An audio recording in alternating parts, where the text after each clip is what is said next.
ټولو کې اولنې ایمان بالله ذکر شو، په الله باندې ایمان. دا ټولو کې اساسي او بنیادی ایمان دی چې انسان الله ومني، په الله باندې ایمان ولري، یقین ولري. او دا موږ وویلی چې دا د الله معرفت او د الله پیژندل د انسان په د دننه روح کې الله اچولی دی، په هغې کې دا صلاحیت الله رب العزت اچولی چې خپل رب او خالق او مالک پیژني. خو البته دا روح د انسان کله کله اوده کېږي، غفلت پردې پرې راځي، دا به بیرته راویښوي. د ویښولو سبب څه شو؟ د قرآن کریم آیاتونه. دا سړی په تدبر په سوچ باندې تلاوت وکړي او د الله په کائناتو کې سوچ و فکر وکړي، په خپل نفس کې انسان سوچ و فکر وکړي چې دا دننه په ما کې چې الله څومره لوی نظام روان کړی دی، نو دا روح بیرته راویښ شي، الله طرف ته متوجه شي. دویم اساس د ایمان او ایمان بالآخره، په آخرت باندې ایمان. د آخرت باندې ایمان موږ مخکې ویلو چې په دوه شیانو باندې پیژندلی کېږي، چې یو ته وایي روح او بل ته وایي عقل. او د انسان په فطرت او انسان په د روح کې الله پاک دا خبره اچولی چې دا نیکي او بدي پیژني، چې دا نیکي ده او دا بدي ده، بغیر د دې نه چې دې ته څوک رهنمایي وکړي. بیا چې کله انسان نیکي او بدي پیژني، نو آخرت ایمان دې سره څنګه تړلی دی؟ هغه موږ دا وویلې چې انسان چې کله په دنیا کې دې خبرې ته رسیږي چې نیکي هم پیژني او بدي هم پیژني، عقل دې ته دا وایي چې د نیکۍ نیکه بدله پکار دی، ښه بدله پکار دی، او د بدو چې دی بده سزا پکار دی. نو دا یوازې یوازې هله کېږي چې انسان آخرت ومني، ځکه په دنیا کې ډېر نیکوکار دي چې د نیکۍ او بدله په دنیا کې ورته نه میلاویږي، او ډېر بدکاره دي چې په دنیا کې هغوی ته هېڅ تکلیف نه رسیږي. ټول ژوند یې په غرور، په تکبر، دارنګې په عیش و عشرت کې تیر شي، نو هېڅ چل پې ونه شي.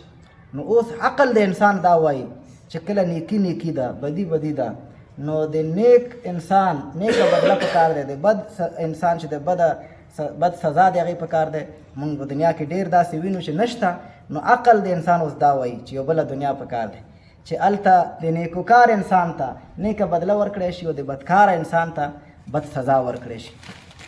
بیا دې کې موږ یو بله خبره کړې وه چې د آیات کې الله پاک یو خبره ذکر کړی دی چې الذین یذکرون الله قیاما وقعودا وعلى جنوبهم ویتفکرون فی خلق السماوات.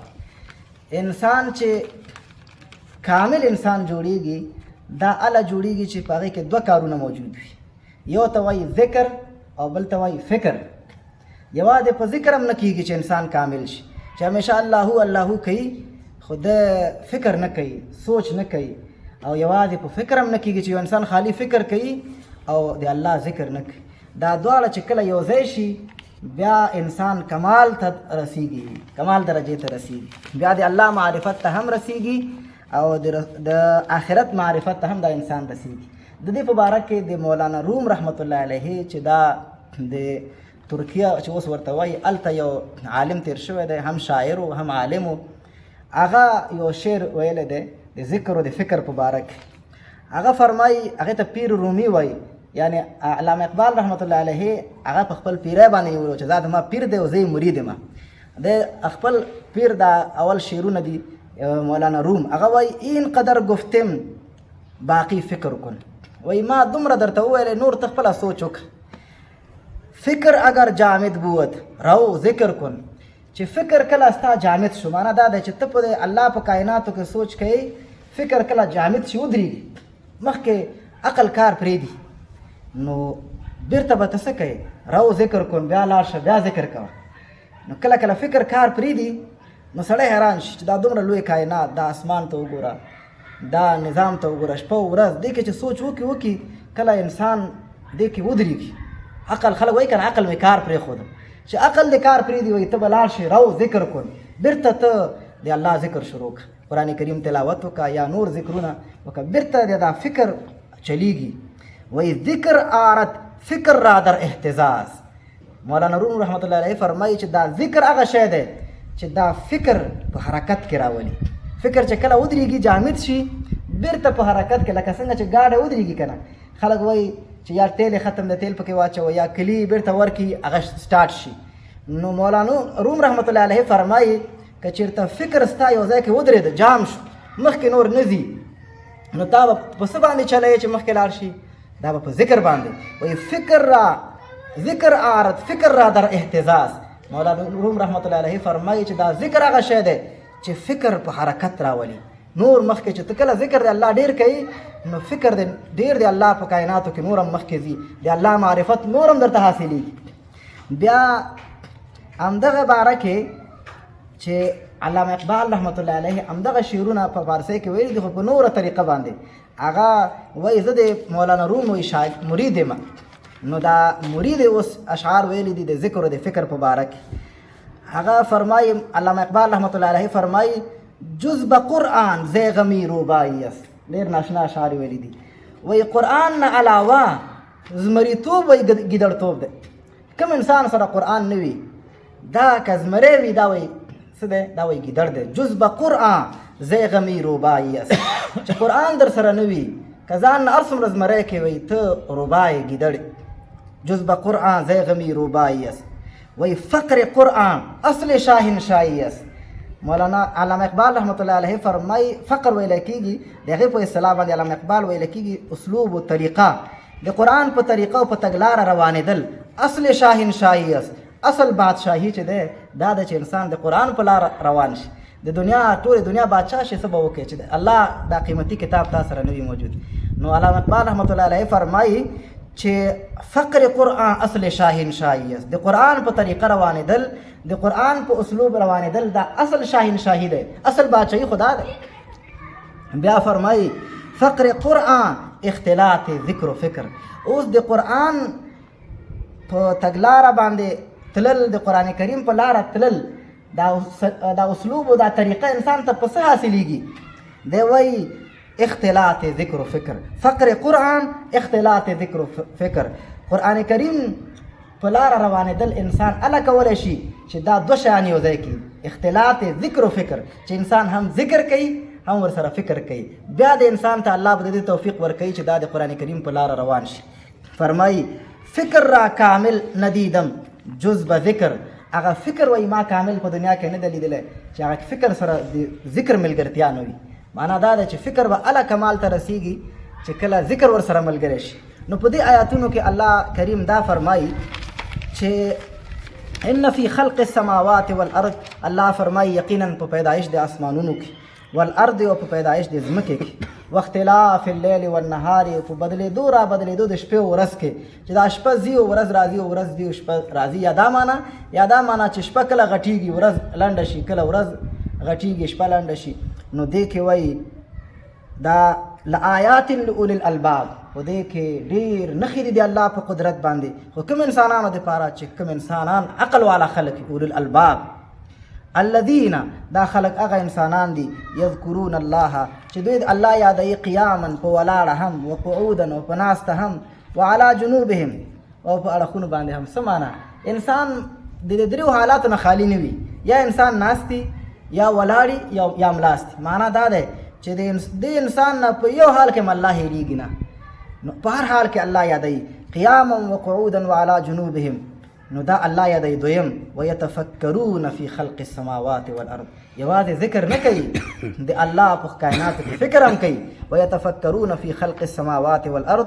او دا فکر کوي په پیدایش د اسمانونو او د ځمکې کې. او چې کله فکر وکړي نو د دې نتیجې ته ورسیږي چې اوس یو ورځ داسې پکار ده چې دغه الله چې د ټولو کائناتو خالق دی دا بدکاره ته سزا ورکړي او نیککارو ته بدله ورکړي. نو دی بیا دا وایي چې ربنا ما خلقت هذا باطلا. ای زما ربه دا دنیا او دا دنیا نظام چې تا پیدا کړی دا تا باطل او بې فایدې نه دی پیدا کړی. عبس کارونه خو ماشومان کوي، غټ سړی لا بې فایدې کار نه کوي. چې الله رب العزت چې د ټولو کائناتو خالق دی هغه چېرته داسې کار وکړي چې هغه له هسې بې فایدې دی. لکه سورت انبیا کې راځي الله فرمایي وما خلقنا السماء والارض وما بینهما لاعبین. اسمان او ځمکه موږ دې دپاره نه دی جوړ کړی چې موږ لوبې کولو، لکه ماشومان چې لوبې کوي او داسې کورکۍ غوندې جوړ کړي او بیا په هغې کې یو بل کره میلمانه شي. او داس الله فرمایي ما لوبې دپاره د اسمانونو ځمکې نه دي جوړ کړي، دا یو مقصد دپاره مې پیدا کړي دي. ربنا ما خلقت هذا باطلا. ای زما ربه تا دا دنیا او دا کائنات بې فایدې نه دي پیدا کړی. سبحانک فقنا عذاب النار. زما ربه ته د هر څه نه پاک یې، ته د دې نه پاک یې چې ته د بې فایدې کار وکړې. فقنا عذاب النار تو وساته منګه بچ وساته منګه عذاب د اورنا. چې کله دې نتیجې ته انسان ورسیږي، یعنی دغه دوه شیان چې ذکر او فکر یا دا معنا چې انسان الله مو پیژني آخرت مو پیژني، نو دغه انسان ته چې اوس د نبی دعوت د هر نبی دعوت مخکې کیږي، نو د انسان سم دس وایي چې لبیک، بس دغه نبی تابعداري د شروع کی. د دې وجه نه دغسې خلقو دپاره قرآن کریم چې دی ډېر په جلد سره هدایت سبب ګرځي، ډېر په تعدی سره دغسې انسانان د قرآن کریم نه ډېر زیات زر فایده اخلي چې کوم خلق دا دوه شیانو ته په خپل عقل او فطرت باندې رسېدلي وي، د الله معرفت ته او دارنګې د آخرت معرفت ته. د دې وجې نه جاهلیت په زمانه کې ډېر داسې خلک تیر شوي دي چې هغوی مخکې هم دا خبره کېدای شي موږ بیان کړې وي چې هغه زمانه کې هغه وخت کې بالکل د دنیا د تورتم نه ډک آسماني دین په هغه وخت کې چېرته موجود نه و، صحیح د هدایت لاره نه وه موجود، خو بیا هم دغه خلک د ګمراهۍ نه بچو. لکه زید بن عمرو بن نفیل، دا یو کسو په مکه کې، مکه د مشرکانو د شرک مرکز و، هلته بېدیني وه، هلته ډېره بده معاشره وه. نو په مکه کې زید بن عمرو بن نفیل هغه سړی و چې ده به د بوتانو بندګي نه کوله، خلکو چې بوتانو بندګي کوله ده به ورپورې خندل، وایي بوت ته څنګه بندګي وکړم، په خپل لاسو یې جوړوو، په خپل لاسو یې ودروو، بیا هم زه لاړ شم ورته بندګي وکړم. د کعبې دا پرده به یې ونیوله او دا دعا به یې کوله چې الله ما ته پېژندلی یې، ستا بندګي شوق هم لرم، خو د ستا د بندګۍ کولو طریقه راته نه ده معلوم.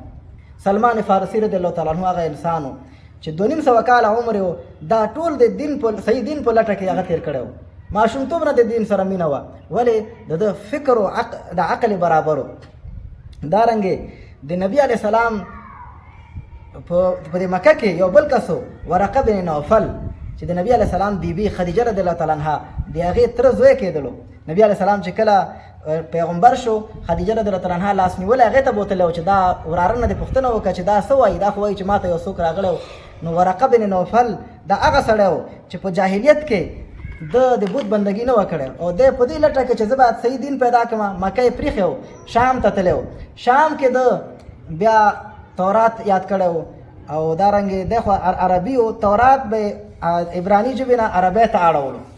نو دومره هغه علم په لټه کې و، د صحیح دین په لټه کې و، ولې چې د هغې عقل دا خبره منلی و چې د الله نه سوا د بل چا بندګي نه ده پکار. نو وروسته آیات کې بیا دا فرمایي چې ربنا اننا سمعنا منادیا ینادي للایمان ان آمنوا بربکم فآمنا. نو دغسې خلکو ته چې د الله د دین دعوت وشي، چې کله فکر سالم وي، نو سم دس دی وایي چې فآمنا موږ ایمان راوړو.